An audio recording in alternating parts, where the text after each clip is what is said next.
Kris, tell us a brief synopsis of Where Hope Grows. Where Hope Grows is a inspirational movie about three really broken characters who sort of find each other and start a journey towards redemption and a second chance. It's a story of hope and inspiration. David, and if in these interviews you guys could put as much of the question in it as you can? Sure, Just yeah. so you know. What was it like working with Kris and the rest of the cast? It was amazing, incredible, marvelous, magical, all of it was all combined. I think that's pretty much it. Yeah. About what? What was so magical? What are you telling us about? About the time that I spent with them, to work with them, and to make memories, to create memories for us to look back onto about like 5 or 10 years later from now. We could look back onto these memories to reminisce, laugh, be like old times, like that kind of thing. And so what they want is for you, if you repeat her question, so when she asks you a question, if you repeat it and then answer, then they can use that, because they're not going to use her voice, I don't So think. say working with the cast was such and such. Working with the cast and crew was such an amazing time, incredible, magical, and all of it. And the reason why is because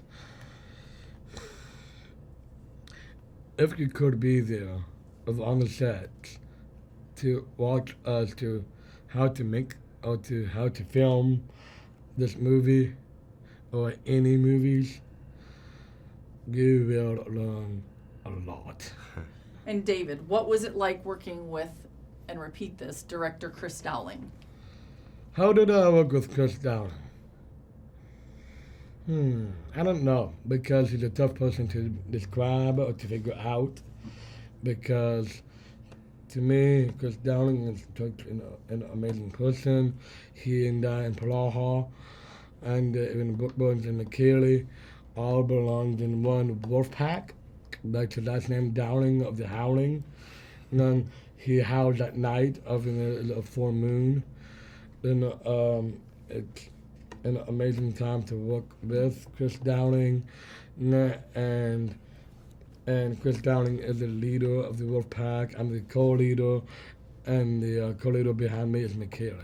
Great. So Kris, the film touches on many themes: love, forgiveness, tolerance, family. There's a scene in it where you talk about the R word. Tell us some lessons in the film and what resonates with you. I think it's a three-pronged story. I think that, let me say that again, right? Because I got, all right. So, I got the hand movements. What was the question? What resonates with you most? There's a scene about the R word, there's tolerance, there's Right. forgiveness. What's a good message of the film people will learn? Some of the themes of Where Hope Grow that resonate with me most were, it's a three-pronged story, really. There's one about addiction, and my character going through addiction, and there's one about sort of a broken relationship between father and daughter. And then the third is about Down syndrome, and about how we as a society treat people with Down syndrome. And there is a great scene where the R word is discussed, and you know, we're relating the R word to other hate words and why we don't say the R word. And I think if you go see this film, you will leave sort of, you know, message loud and clear. David, tell us the main thing you want people to learn when they watch this film about you, about people with disabilities, about life. Tell us what matters most when people see this movie.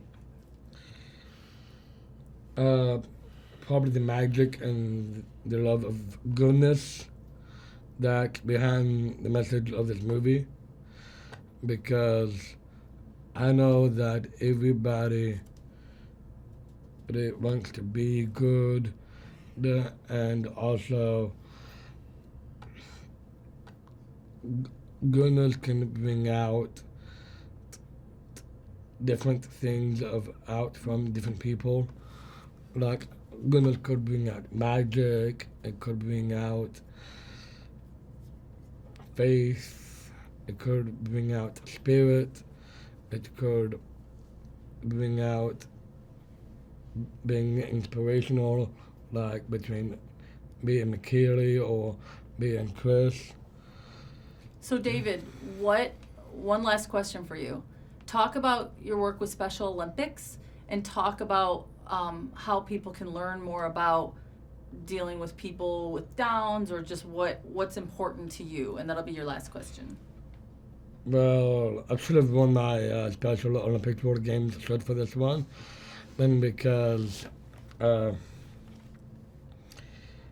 World Games is located here in Los Angeles, California of this year, in the summer, and I've dealt with Special Olympics of after I was part of Down syndrome of Louisville in Louisville, Kentucky, because I started out in the sport of swimming when I was 9 years old in the Special Olympics. And when I started out in Down syndrome of Louisville, it's practically when I was born. It's great.